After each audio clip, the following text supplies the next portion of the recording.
Hey, Sox fans, welcome back to Good Guys Talk Back, episode 254. Hey, I'm Nick Murawski. This is a fan-centric Chicago White Sox podcast, doing it live on Sunday nights. Back onto our Sunday night schedule here on our Good Guys Talk Back YouTube channel. Find that, subscribe to it. We appreciate it. Audio is absolutely everywhere. Got a whole lot of nothing to talk about. No, we've got some warm bodies that the White Sox have signed.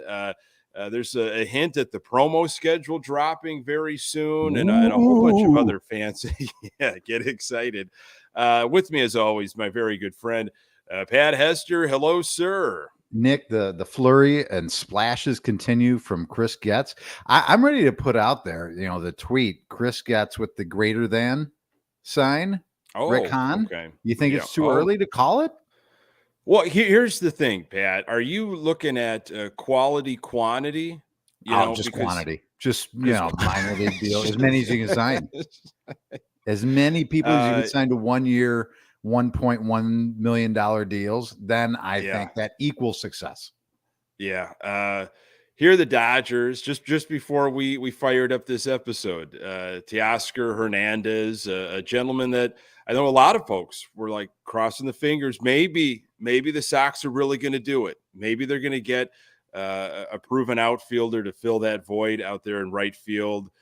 And the Dodgers are just like, look, we just don't want some of the players out there. We want absolutely everyone. Okay. Where did you not understand that? I want every player that's out there. We're after every player. We don't need to give up our prospects. We've got the money to do it, and we're just going to gobble up. Will it work? Who knows? But it sure is fun watching this. They are a extremely overweight person at a buffet right now, just gorging themselves. They've went from sitting at the table at a buffet restaurant, let's call it an Old Country buffet, back in the day, one of the finest establishments.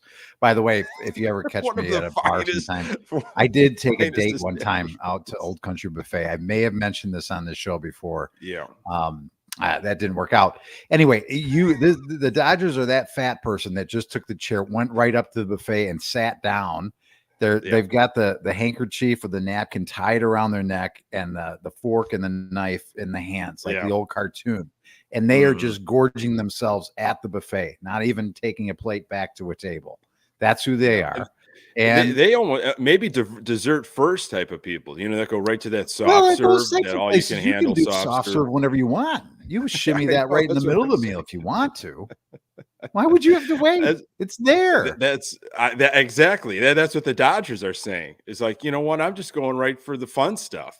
I'm going to go right for, this unlimited. And you'd see the creations that people are making, with their soft serve, the tower soft serves. And it's just, that's a veteran move. That's somebody that's been there before. And the Dodgers organization is a veteran organization. They've been through this, and they're not messing around.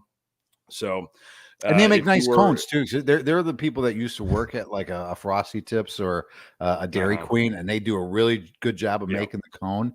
You ever see the people that try really bad and it just fails? It falls halfway. Well, head over to Sox Park if you got the stomach for it this summer to watch the Royals White Sox, and you get maybe to a line or you get to a station where, oh man, this person just does not have the background on making a soft serve. You got to make sure it's filled into the cone. You got to have a good base on it. Exactly. And you'll see it, and it's not, and it's just hollow. It's a bunch of waste. And what are you going to do? Are you going to complain? Of course not. So I'm questioning the training programs, and how they go through all of that, but such is the White Sox. You had mentioned if you're ever out to see a Royals White Sox game, wouldn't that be just a scrimmage? That's not it's just an inter It's a friendly, right? If it was a soccer game, it'd be called a friendly. Is that the terminology? Yeah, it's a friendly. I watched all of Ted Lasso, and I don't know if I picked up on. Still, I don't know if I understand the correct. I don't know what a friendly really is. I just know it's kind of like it's a doesn't count type of thing. It's just we're all out here just to have a good time, I think. So if you know soccer and you're out there, please correct me, but I Help believe Pat that's out. what it Help was, me out. scrimmage or friendly between the Royals and the White Sox. We we're going to talk a little Royals stuff because the Sox, of course, dipped into the Kansas City, the wealth of the Kansas City Royals and everything that they have and what they stand for. The Bears season is now over, Pat, and I'm not going to go into too much. We don't veer off from the White Sox, unfortunately or fortunately, depending on how you look at that. We stay very Sox centric, but Bears season wraps up. And they gave it a go against Green Bay, but it feels like, I don't know. They made the drive anyway. They made the drive. They showed up. The drive. And They made the drive. They figured, as long as we're here, we'll play. Why don't we try this? Why don't we really try to do this? Lost the game, and that's it. Of course, that's it for their season. And I had asked you a couple weeks ago when we broke bread in person at Semino's in Joliet, a fine establishment, outstanding pizza out there. I said to you, who you are a much more passionate Bears fan than I am. Mm-hmm.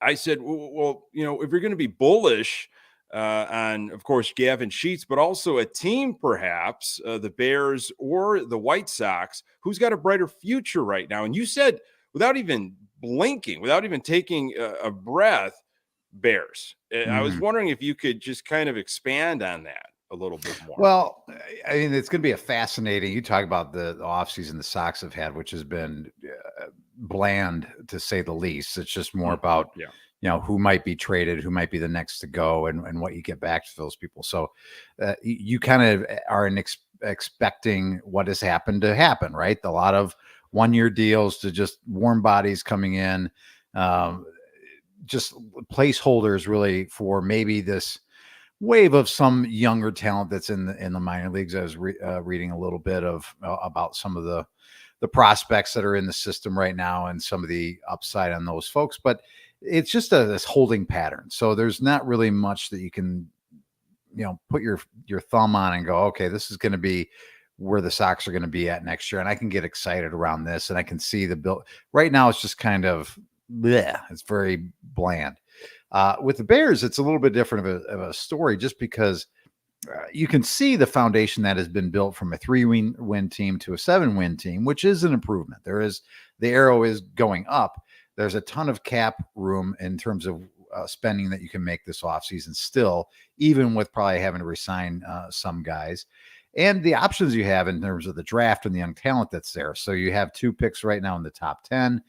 And you've got another schedule that's going to came out, that's the teams are playing is out right now. You don't know what the schedule is, but it's going to be another last place, schedule that they're going to be facing. So the optimism that I have, even though the question mark of the biggest position is, still at quarterback, with what you're hearing about what the Bears could do in terms of trades or bringing in a new quarterback or what you could get in return for that pick or in return for Justin Fields, I think there's a lot there in terms of a team is really there. And we've seen, other guys come in terms of quarterbacks and play really well out of the start. It doesn't have to be this sit and wait for 3 years type of thing. So that's why I'm optimistic. Now, I'm not going to go out above my skis and say that they're going to, win the division next year and it's going to be, all sunshine and rainbows. But in terms of what I can see as far as a building towards something, I see it with the Bears. With the White Sox right now, I probably won't be able to really see it until next offseason when you've got, the Montgomerys of the world, up in playing with the big club. Sure. And you kind of see what, you got from these trades that you made and some that have happened and some that will happen. So that's my a game that we've played before. Let's wait and see what we've got. What did we get in return? How are they going to develop? Just wait till these guys come up. Watch out for this lineup. We're not alone in talking about this, and you're listening, and you've been listening to White Sox stuff all off season. That's where we're at. It's the game of what's the return? Could the return be healthy enough for Cease, for example, that we're able to maybe compete 2025, 2026. We'll talk a little future Sox. I want to remind me. I want to talk a little bit about that later in this episode. Make a little announcement as we kind of talk other podcasts on this podcast. Okay. So, Pat, I wanted to say, hey, it's a National Bobblehead Doll Day. National Bobblehead. How did you celebrate National Bobblehead Day with all your bobbleheads? Well, the White Sox, they made a little tease, and they dropped a photo of what could be coming up here this season. And I got a prop here. So if you're following us on the YouTube channel, I've got this bobblehead right here. I don't know if you can see it. Oh, yes, I can see it. It's very and I know Last coming into view. Yes. The Last Comiskey folks, I know will enjoy this one. This is the old school, the curly Q. And that one right there is one of my favorites because I found this on eBay several years ago and got that on resale. But I had one of these when I went to a game as a young kid, and they were selling these. Do you remember these? It's like these are like those bubble bodies or whatever you want to call them. Like they're not looking like how they are right now. No. With all their graphics and everything. So I mean that one right there. Go ahead. No, I was going to say I had the exact same one. I don't believe it survived myself and my two brothers. I think they're very fragile. Yes, ceramic. I mean, they're not. The ones that they're putting out right now are pretty durable. Plastic. Like I'm not saying they're in. They can be torn apart, but they different, much different than what they were years ago. So that's a prize. I'm definitely a collector. I'm a bobblehead, collector. A lot of the giveaways though, like that's my main thing is the stadium giveaways. And I've got way too many that I should have, but it's a thing that's my jam. So the White Sox released, and then we kind of joked about it, in previous episodes. What are you going to promote with this team? Yeah. It's just going to be a bunch of Luis Robert Jr. stuff, in different uniforms and different, batting, fielding. And sure enough, the White Sox on their Twitter X page released a Luis Robert Jr. in the outfield, an action pose. He might have had a gold glove on his hand as he is a gold glove winner. And so that is going to be something that's a giveaway this season. And the White Sox said that the full promo, or maybe just a half promo, sometimes they do it in halves, half of a promo schedule coming out this week. Anything that you're looking for, Pat, in terms of not just bobbleheads, as I know that's not a big thing for you, but promos, things that you definitely want to make sure they keep. Maybe, do away with something, or maybe, create a new promo night. Wow. That's a good question. A lot right there. I do enjoy the bobbleheads, but more for my kids. They're more into the specialty ones. So if it's, if it's a Marvel night, a Star Wars night, that's where I would, my interest would be drawn to. So those types of things I'm in for, and I'm always appreciative of you when you've helped me out with the bobblehead situation, and anybody that's willing to give those away. They do. That is one area. We've talked about it before. That is one area in which the White Sox, I think, thrive. There are some things that this organization does really well, and their promotional stuff that they do. Brooks Boyer in charge of that kind of team up there does a fantastic job of putting some cool stuff out there and doing some cool nights. I think I've always enjoyed it. Maybe, of course, you more so than I have, but Elvis Night has always been a fun night just because of, that's been a tradition that's kind of gone on for a long, long time.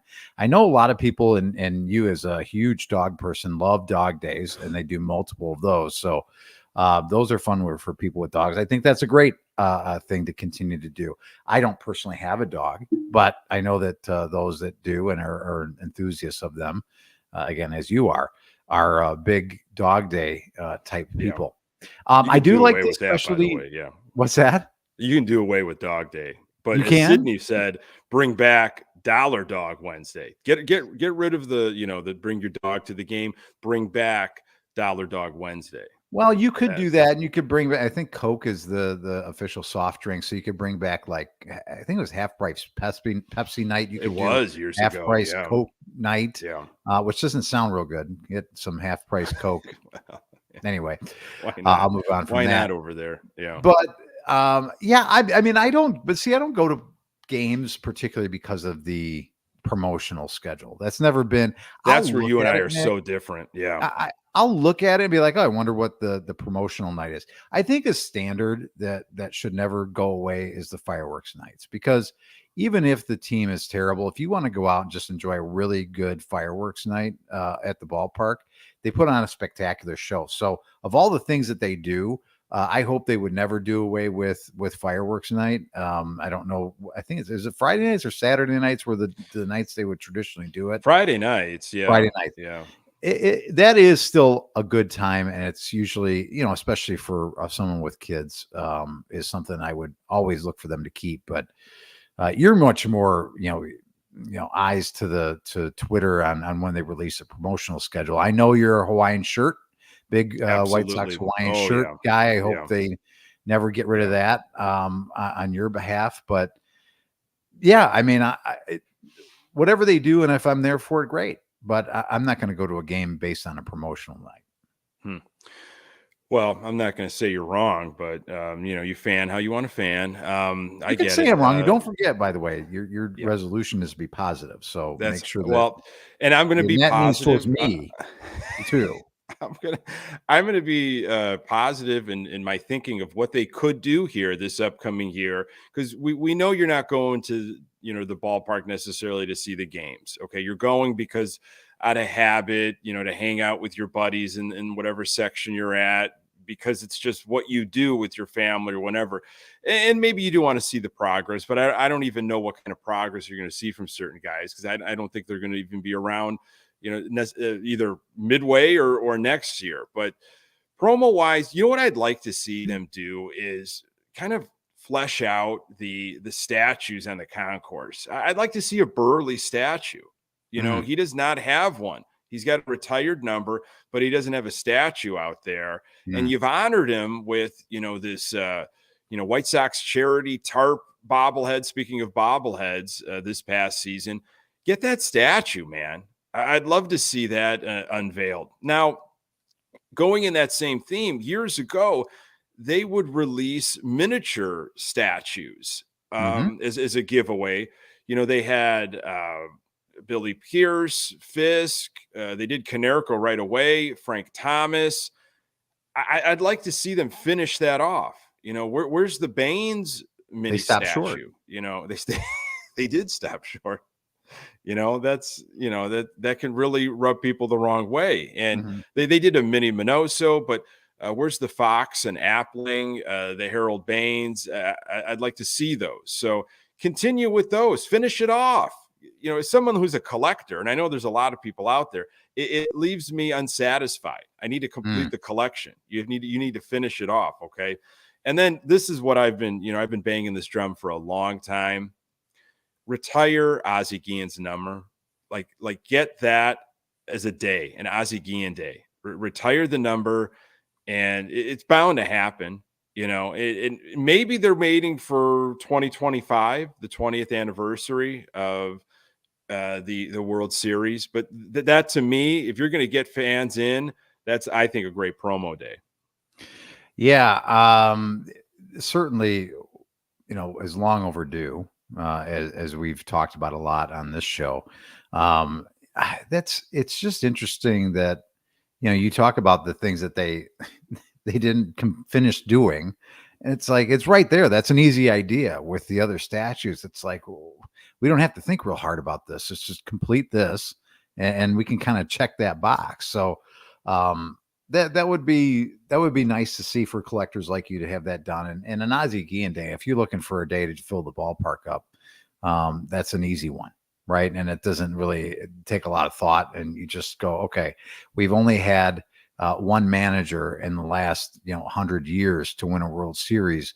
We might want to honor this guy who also was a rookie of the year. When he played for us and played many, many years at shortstop at a Gold Glove level. And was, is an integral part of the family, right? And whether he says things that rubs the organization the wrong way or not, he's a fan favorite. And you sometimes do have to pander to your fans, even though they haven't seemed to do that a lot lately. Yeah, it feels like fans are absolutely being punished as of late for speaking up, with sell the team stuff and this unhappiness. We're being held accountable. How dare you speak up? How dare you have an opinion on how this organization is being run, how the ownership group is handling things, this, that, and the other? How dare you as a fan? And we're going to take things away. We're not going to have these as opportunities anymore. I've gone off, like a madman on the whole Sox Fest stuff. And, Brian mentions it with parking, lower parking, that Sunday family parking crept up, didn't it? That got a little bit more expensive over the last few years. How about you figure out a way to get fans into the game in an appropriate way? Instead of some kind of giant funnel that goes into like one entry, and then you're checking tickets every 50 feet when you get into the game. Like, let's stop that. Hey, if you got a 500 level ticket, go explore the ballpark, especially with kids. Go check out the concourse. They should. I understand the reason why they do that, probably for more security reasons than anything else. But you bring up a really good point with allowing people to go check out the ballpark. That you only have you have a budget to buy tickets in the 500 level. You should be able to walk around the lower bowl of the ballpark and take your kids around places and do other things that you might not be allowed to do because of where you're seated at. It's just not. And again, not a good way to build up your fan base. I mean, I've been to over 20 stadiums. I don't remember ever being turned away from a section unless it was like under construction or something, or they were putting in new eateries or drinking options. That was the only time that I was turned away. I can't remember someone saying, no, you can't because you don't have the right ticket. Of course, if you're trying to climb into a skybox or something or to a suite, you're going to have a problem with that. I get that. Those are exclusive areas. But anywhere else in the general public of seating, and again, if you're a family that's like, look, I can only go to 1 or 2 games a year, and I'm just grabbing 500 level. But it's cool because, my kids are going to be able to walk around the concourse. We could see the statues. We could see the history. Look, there's tastier stuff sometimes on the 100 level. That's the whole disconnect that I talk about all the time. Not letting fans in to see the White Sox batting practice. Give me a break. I mean, how about that connection as a kid? If they care about this, you get a ball tossed to you. I mean, that makes your year, that makes your summer. You've got a fan for life sometimes because, a player signed something for you or, shagged a ball, threw it your way. I mean, just the joy you see in kids' faces, when that happens, why not build upon that? Yeah. Am I missing something? I must be missing something because that just seems like it's so obvious. Well, it is obvious to you and I because we're not in the organization and we're not answering to people. But if you're on the inside of the organization, you have to look at money-making opportunities whenever you can. So that's why there's exclusive events for that. That's why those go to corporate sponsors that are allowed to take their partners out and enjoy those events. And that's how it kind of goes, Nick. It's just really, we're going to reserve those types of exclusive opportunities for our partners that invest with us so they can take those. Some 45, 50-year-old can go and hopefully get a ball that was shagged, throw it to them in the outfield. I mean, I get that. But I don't get that. Like, are you telling me like, well, we're only going to let these executives that, are sponsors, they're going to be able to see batting practice early and like have that kind of experience that a kid would want to see. We're not going to build our fandom that way. It doesn't make any sense. It's a business first mentality over there right now, Nick. It's just the way it is. I don't know how to tell it any other way. Yeah. Yeah, it is business first. I was having a conversation with a friend of mine, I think a friend of yours. He was celebrating a birthday this past Friday. Dan O'Brien, Mm-hmm. I know he's a friend of the podcast. And he said something, he's very anti-Jerry Reinsdorf. I don't know if he's going to even pay to go to a game this summer. He just was refusing to give any more money to Jerry. And he made a comment that, I think it can be talked about a little bit in our fan-centric kind of way. Is Jerry doing all these types of things or not doing things and getting the fan base so disenchanted, apathetic, where he can kind of turn and say, nobody's showing up. Nobody's interested in this team. There's no point in me keeping it around here on the South Side. Very major league-esque, to use the kind of setting of the movie. And I think that's casting, a big net, but there might be maybe some truth into that of, well, if I just stop investing in this, I take away all these different perks from fans. Well, no one's going to show up, and I could get my way. I could move this club. I can get this club out of the South Side of Chicago at 35th and Shields. I just wondered, Nick, and I know there has to be one because I'm sure there's obviously lots of money involved with it. What is the benefit of moving the team? What is the benefit to Jerry to just pick it up and move it to a different location? I'm sure there's obviously a lot of money involved with it. If there's stadium guarantees in which he doesn't have to plunk down a lot of his money and it's publicly funded and it's mayors can get people to sign off on it, I just still fail to believe that anything would benefit him from leaving the third largest market and going somewhere else. Maybe there is, but I just don't think that when teams move places, it's like in any sport, are they going to a smaller market in most cases? Is that usually the case of how it goes?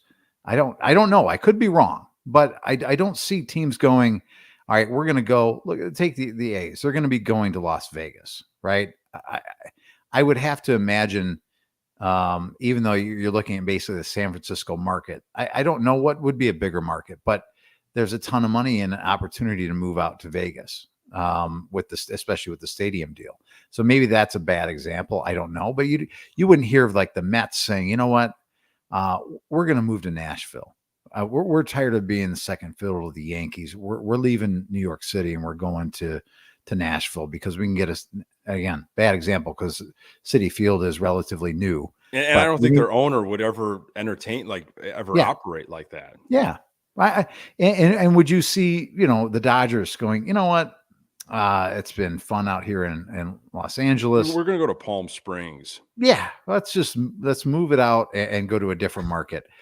After being here as long as we've had and growing roots here and having success and what we've done, I just don't see it happening. So we know the game. The playbook's out there for everybody. He's talked about what the playbook is. You kind of play the field a little bit and see who's going to blink first.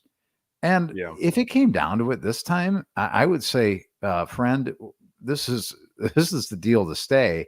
If you want to leave. What would a city want to keep him around for? What benefit does the city have by keeping the Chicago White Sox? I don't think they're leaving, but I thought it was an interesting take. It was one to just kind of toss around, and how this podcast was formed many, many years ago is just, there's really no end to the discussion. It's something that you chop up when you're at the bar or wherever. And, I get that. I get an owner trying to completely deprive a fan base where nobody shows up. And it's just like, look at what has happened to this franchise, because of their doing. It's just a sad situation right now. But what's not sad is the folks that are joining in here live. Really appreciate it. The subscribers has been jumping up, and that means a lot. I'm shooting for the moon here, Pat. I wanted to hit 500 subscribers by opening day. We got a lot of work to do. So if you find it in your heart, if you could subscribe to another YouTube channel, please think about us. Hello to Ian jumping in, Howard, Brian, Sydney. I know there was a couple others that I might have missed at the beginning. Quick announcement here, Pat. Quick plug, and then we'll get into Carlos Perez, who's back in a White Sox uniform. Thank God. So it was talked about on social media recently. The good folks, Ian and Danny, everybody doing, just doing outstanding work with White Sox Daily. They're merging with Future Sox. James Fox, who's a friend of the podcast, doing some outstanding work with Future Sox. He's taking over Future Sox, and I got asked to do some work for Future Sox. I'll be just a contributor. I think I might be working with the great Danny Miller on something, and there was even some talk. I don't know how often, but that we might get kind of a TV show type of thing, like the old sports reporters. Going, maybe once a month with a panel talking White Sox from so just folks a big old fat cigar over like a poker table. Yeah. And yeah, just, I got to get those green, like the billiard lights, right? Where you could see the smoke billowing in the lights and everything. And I think I might have one of those green poker hats that one of them might have wore. I don't know if it was Tallinger or, but so anyway, this is an awesome thing that's going on. I've talked about Ian and Danny and James and everybody that's contributed to White Sox Daily and Future Sox. And folks, this is what's happening. That is what we're looking at. We're looking at the future. I don't know what is really going to happen at 35th and Shields. So again, once again, like we were back in 17, 18, maybe even 19, we're looking at what's coming up. And they do an outstanding job. You and I, Pat, look, we're what's going on with the White Sox primarily, absolutely primarily what's happening with the big league club. We'll dip our toe in here and there, but hey, I know my lanes. We know where we're at. So there's going to be kind of a big league approach to Future Sox, and I'm going to be contributing on that angle. Look at you. You are just a fast mover and shaker. Congratulations, buddy. That's great news. I can't wait to tune in. As Rick Hahn would say, tune in. Thanks for not using the other one. Ask me after the parade. That should just be anytime somebody asks you a question, I challenge you as a social experiment. Just be like, ask me after the parade. What the hell are you talking about? What parade? Just ask me after the parade. Just not even try to reference that it's something from the White Sox. Just always say, ask me after the parade. What are you going to do for your anniversary, Nick? Ask me after the parade. And then people will stop asking you questions, especially if you do it in the workplace and you're new. This is the best. If you're new to a job and you're just I don't want to chit chat with people, give those types of answers to people and they will stop sidling up. If you still go into an office ever, they will stop making those cube chats, which before COVID, if you worked in an office cube environment, those cube chats, man, people would just kind of come on over, very office space, put that elbow on the cube and you'd have these conversations. So someone asks you, what are you doing for lunch? Ask me after the parade. That'll stop all of those little idle chit chats. Awesome. So, I'll remember that if I ever come up to you and you say that to me, I'll know to move on. Maybe it was parades. I want to talk that would be that would be great if you used plural parades. It's one thing to try to confuse somebody on ask me after the parade singular, but when you say after I won't be ready to address that until at least 2 parades happen. Then you've got people's wheels turning who is this nut? So do something like that. So again, Pat, I've made no secret about, I am extremely passionate about, creating White Sox content, talking White Sox. Obviously had some experience with Locked On. Hey, in 2024, I might be interested in getting more into some daily work somehow. So very appreciative that they asked me to come on and do some stuff and excited for that. That's fantastic. And I can't wait to see you around a round table with a big old fat cigar, with a, some type of great hat or some the paper sign that says press in it, something like that. Would love it. Yeah. All right. We talked about the catcher situation in the previous episode. Maldonado's on board, thankfully. And Carlos Perez was official, by the way. he was DFA'd, and this is from MLB Trade Rumors. This was just last week here. White Sox announced that catcher Carlos Perez has been assigned outright to AAA. The 27-year-old was designated for assignment last week to make room for Chris Flexen on the 40-man roster. Now that he's been successfully passed through waivers, the White Sox have chosen to outright him to the minor leagues. So you've got Lee, Maldonado, and Stassi, and now Perez in the minors. So anytime someone says they just like pass through the waivers, it just, for some reason, I think of like Andy Dufresne, just like passing through that long pipe, that long sewage pipe, just a bunch of ugly I passed through, and I'm right back to kind of where I started. Nobody wanted. I just think about like, okay, luckily he passed through waivers so we could get him. Like it just shows that nobody really wanted him, right? Like it doesn't sound like a good thing. Well, but anyway, so that happened, and that's something. Again, a flurry of activity lately.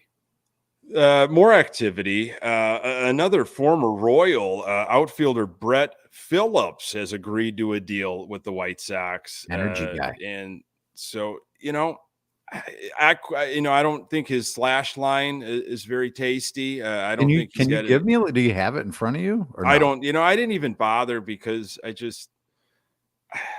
The numbers were so low they couldn't even be spoken on live air. Microscopic. I just wondered the speed. That's if there was a note about speed. He's got a lot of TWTW. Yes. That's what I think we're trying to figure out here. You can't measure the size of a man's heart, Nick. I guess you could. I mean, if you wanted to really do that, I suppose you believe could. You can. I believe that's what. But you know what I mean. Figuratively, you can't really. It's not the fight of the size of the man or the man and the size of the whatever the term is. Mm-hmm. You can't measure. You were going to immeasurable. Sure. It's who knows if he even wears a White Sox uniform on the South Side, but. And again, we're gonna get all hot and bothered that he's a former Royal, and that's the joke. And I think it's absolutely hilarious, whether it's executives that are coming in, which I think just recently one jumped on board with the Sox, whether it's players. It's just, I'm sorry, there's a type. It's this Getz, Grifol, two-headed monster, and they talked a lot about this, the chemistry, and we want to be better defenders. And there was a lot of speed and, all this stuff. But I have not seen one player yet that is going to be a difference maker, So, again, when you go back and you say to me, well, we're in the AL Central, fortunately, I don't think it's going to take much for us to bounce back. We can compete in 2024 with what? How have you gotten better? How have you put yourself even in the Central, ahead of the pack? I don't see it right now. It's still early. It's January 7th, but when is it not early though in the off season? The off season. Well, that's the question. Yeah. That's what always would bug me about, when you talk about the actual season starting, it's like, oh, it's early, or they've gotten off to a slow start. And you can't say that like in May. It's not early anymore, and they're not off to a slow start. It's just who they are. So at some point, the offseason isn't early anymore. This is just what it's going to be. There isn't going to be an opportunity for us to really improve this major league club this year. I just don't foresee it happening. And everybody's just hanging on when is Cease going to get traded, and whether we're wasting the opportunity or we're holding out for too much. It's like the whole fan base is just kind of on this, I don't know, just roller coaster ride of every day is when is Cease going to get traded. And I just wonder if he doesn't get traded, what will that do to him, like mentally to start out the season? Do you think that weighs on him? Do you think it matters to him? He seems a very cerebral type of guy. I'd just be curious to see the type of pitcher that he becomes this year, pitching for a team that doesn't really want him. You know what I mean? If it doesn't happen, what kind of Dylan Cease are you going to get at the beginning of the season? Yeah, it's tough to measure a man's mindset without easy there. Watch yourself. I get exactly what you're saying. That's the psychology, of course, and depending on who you talk to or what you read, I mean, that's most of the game, right? It's all mental. Mm-hmm. It's knowing where you should be, knowing the situation, overcoming those demons, as is many sports. And pitching, you're out there on your own, man. I mean, it's really you're relying on a lot of people, but you kind of feel like you're on an island. And when he's looking around and he's looking at what the White Sox are doing and what they're saying without saying it, he knows his situation. He knows his worth. He's a Boris client. I think that would honestly, I think that would irritate me. Mm-hmm. I think I would say, just do it already. Yeah. Just let me go. And to the White Sox, it's like, well, we're trying to find the best deal possible. We're going to let other teams, battle it out. And, there were so many articles this past week about, hey, any team that needs a reliable starter, another reliable starter is in. Yeah. Even if they're not being mentioned. Of course, there's some favorites like the Yankees or the Orioles, but any team that could use a reliable starter, sure. He had a dip number wise, but the guy takes the ball every fifth day, and he's been healthy. So, do you really want to start the season with him and risk it if he is going to be traded at the trade deadline? Of course, you don't want to give him away for nothing. But to your point a few minutes ago, are they trying to be too greedy? Are they trying to look for something and find something that's just is? Look, you're asking for almost the impossible. Sure, you can ask for that, but that's not the reality. You're not going to get that, and this is Getz's first big situation, right? Anybody could sign Flexen or Chad Kuhl and bring them in. It's this situation that I think we're going to be looking at Getz at. And it's Getz is still in the catbird seat, I guess. When you talk about there's multiple teams interested, so that's a good thing when you have multiple teams that do want your guy or your client or your player. And for Cease, it's a good situation because the teams that want him are teams that are going to be contending. So I just wonder though too for Cease, for him, going into this knowing that he's probably going to get traded. If he doesn't get traded by, the beginning of the season, it would be before the trade deadline. I would imagine, just my thinking, that he'd be extremely motivated to perform well because that it's going to be the top teams in baseball vying for his services. And he's going to go somewhere that a team is in contention and he's got a chance to go pitch in the playoffs. So maybe if I'm Dylan Cease, I'm hoping that I don't get traded now because you don't know what could happen to a team injury wise or what could happen. Projected team may not perform well and they may become sellers before it's all said and done. So maybe he's looking at it like, listen, I'd love to just kind of know where I'm going to be at to start the season and not have to kind of play this game of where might I be. But maybe he is kind of hoping that he starts the season as a Chicago White Sox and pitches as well as he possibly can.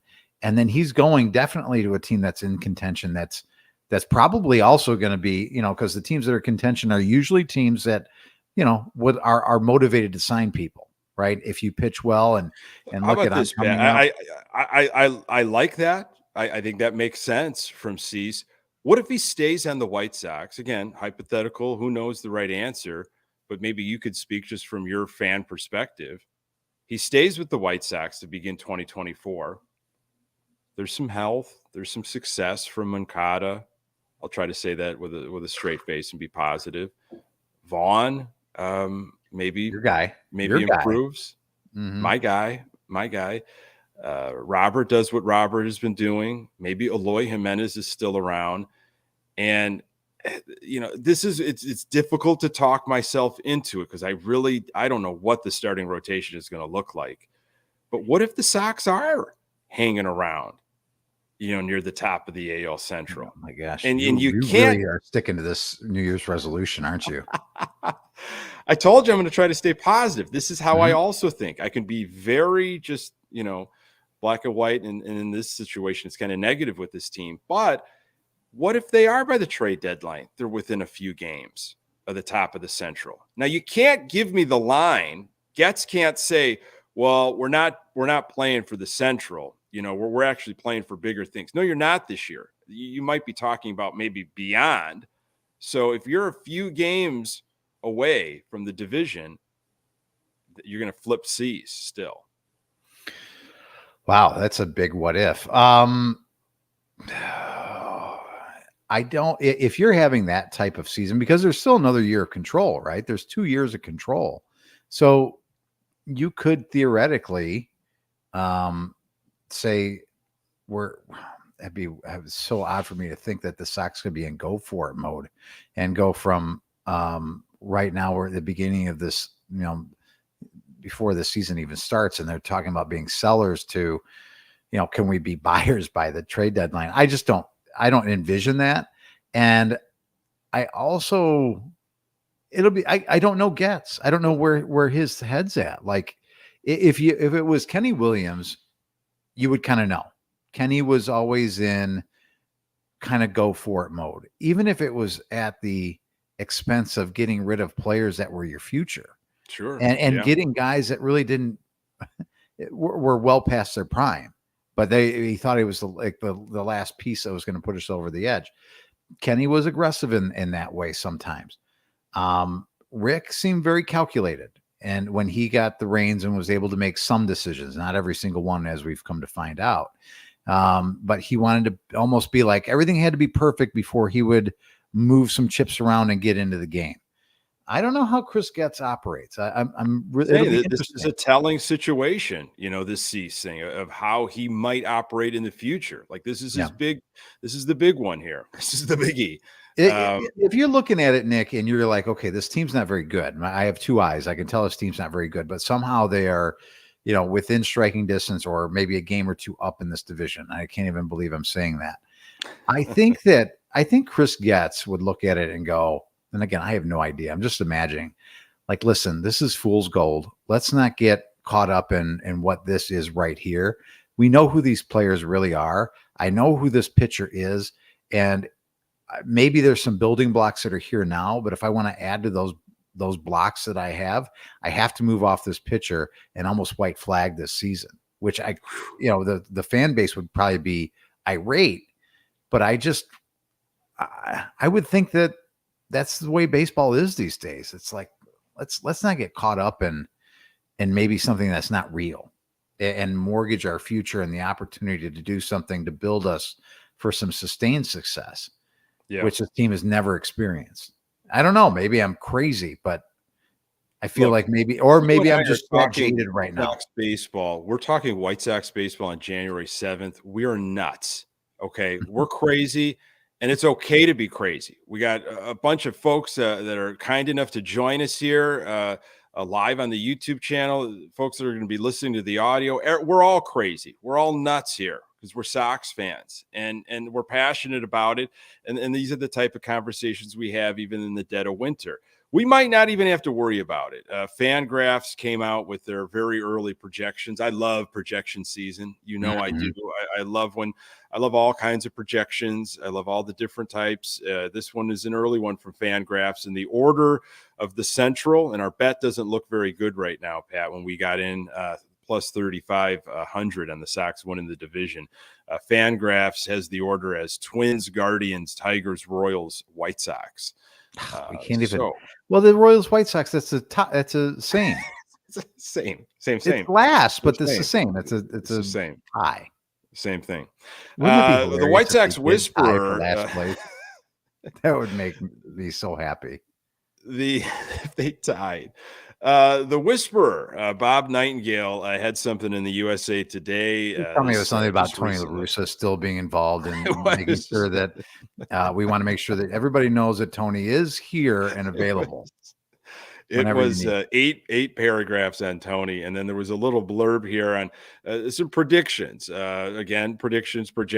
Nightingale with his 10 predictions that might happen or still might happen before the season starts. Number 7, Dylan Cease will stay put. The Chicago White Sox will open spring training with Dylan Cease and could even carry him until the July trade deadline. They have had serious trade discussions with about a half dozen teams currently, including the Yankees and Orioles. But no one has stepped up and is willing to offer a package of at least 2 top 100 prospects and 2 other players. The White Sox can't afford to be patient. There's no pressure to move him right now. That's from the Whisperer. So that's that the trade isn't going to happen. I don't see it. No, hearing that from Bob Nightingale, I don't believe he'll get traded until the trade deadline. There you go. That's what I believe now. Now that Bad News Bob brought it up. That was fresh. I think Sunday morning. So, yeah. Well, good for Bob Nightingale. I'm excited to hear more from Bob this season. And all his predictions about the Chicago White Sox that will inevitably come true. Always a treat. As LA said in the comments here, if you want to go another positive spin, before we, wrap up here for this episode, look, all these guys, all these warm bodies that they're grabbing, and we laugh about it, and some might not see a White Sox uniform. Some of this might be, as we played this game in 17, 18, 19, they might be used for a different trade or something. If Getz and company, and Grifol obviously is a huge part of that, unfortunately, are looking for the culture, they're looking for the identity, they're looking for all this stuff, these qualities that you almost can't define. It doesn't necessarily have to be the flashiest players, the most high profile players. It could be a collection of players that they play really well. They play well together. They buy into a mentality, a mindset. They play for one another. They do every little thing they possibly can. And that could define leadership. It doesn't always have to be the most vocal. It's who is doing absolutely everything they can, just to get an extra base, grab a strike, get an out, whatever you can to help this team. I still think you need good pitching, even in the AL Central. You need good to great pitching if you're going to do anything, and you got to have depth. Where are the home runs? Where are the offense right now? I have no idea. But I don't. Is Grifol getting everything he wants right now? That's what I would ask him. If he held a AMA and he was sitting in an airport lobby or something and playing this game, and he just tweeted out, posted whatever AMA, I'd say, are you happy? Are you getting everything that you wanted? Is the team, and be honest, if you would, is the rosters, the team, is the collection of players, is this looking more like the type of team, the chemistry that you envisioned a year or so ago? Well, I don't think he knows really what he has until they get into spring training and see how the pieces that he has brought in kind of mesh and gel and all that stuff. But boy, oh boy, Nick, it's really hard for me to if I was him, I'd say, Nick, it's really hard for me to kind of tell you what I have until they get on the grass. Liar, I would say to him. Well, again, if guys go out there, and LA, brought up, last time that they had a bunch of try hard guys that were small ball type guys, they won the World Series, which is great. But they had a fantastic starting staff, and we didn't know it was fantastic until it happened. But it was at least a solid staff we were looking at going into spring training. Right now, you have a guy, and you have a lot of other question marks or not anybody there yet. So that's where I would say we still need to have something that you can kind of hang your hat on. At least going into 2005, you thought, we'll be able to hang in a lot of games. Mostly we knew Burley, we knew Freddie. It was like, okay, Contreras, Garland was always this guy of like, when is he going to emerge? And so. Yeah, I get what you're saying. And I think that probably is the right answer from Grifol. I would be an ass and probably push him even further, but he probably doesn't know. He might say, this is kind of what I wanted, this was my idea. It feels right on paper, but yeah, you aren't going to know until pitchers and catchers report, which is like coming up quick, man. I mean, mid-February, we're almost at a month away, which is kind of fun. That is a little bit scary to think about, but also exciting. And it'll be nice at some point to actually talk about when they get on the field, and we will have things to react to and see what else that Chris has up his sleeve. And I'd mentioned that it is very late now feeling to me in the off season, but there is still work to be done. And you could be looking at it from a fan base of other fan bases that really haven't done anything. There are some teams out there that haven't done a whole lot of anything. One of them being on the north side. And again, this isn't a Sox are going to be better than the Cubs, because that's not going to happen this year. That's not going to be the case. But you look at the Cubs that were supposed to be contending this year and in prime position. They might make still moves, but they haven't done anything other than getting a new manager, which I wish we had. But other than paying a lot of money for a new manager, they haven't really done a whole heck of a lot. So, at least the Sox have done things. Yeah, they have done things. Things have happened. Done things. Wake up. That's on his checklist. Chris Getz. Wake up, make the bed, and do things. Just sign anybody you can to minor league deals. Next time when we talk, I think we might be able to have a promo schedule to at least chop up. And who knows, any other warm bodies that could be brought to the South Side. So, Pat, always a pleasure, buddy. It really is. Hey, Sox therapy, man. Great. Congratulations on the opportunity that you have. I'm looking forward to seeing you do some great things with those folks. So good for you. And I've just got one thing I will say. It's a little belated, but I know she's going to be listening. Happy 70th birthday to my mother, who turned 70 on the 6th. So I know she'll listen to this. I don't know if she'll listen to all the way to the end of the show, but happy birthday, Kathy Hester. 70th birthday. I told her the other day on her birthday, but I will tell her again in podcast form. Good for you. And happy birthday, Mrs. Hester. Kind of like a second mom. She is a wonderful, wonderful lady, outstanding cook. I have benefited from some wonderful meals. So happy birthday to you. Folks, thank you so very much. Jumping in live on our YouTube feed, in the comments, and find the audio absolutely everywhere. Subscribe where you can. We are on Twitter X at Good Guys TB. We've got a Facebook fan page. We'll try all over again next week, unless something big happens. Course, we always can have that emergency pod. There was just too many things that have happened, Nick. We couldn't do emergency pod for all the big moves that were made. So as I was saying, we might just have to have a collection of all of the former Royals. Like we'll do a whole tribute episode to that.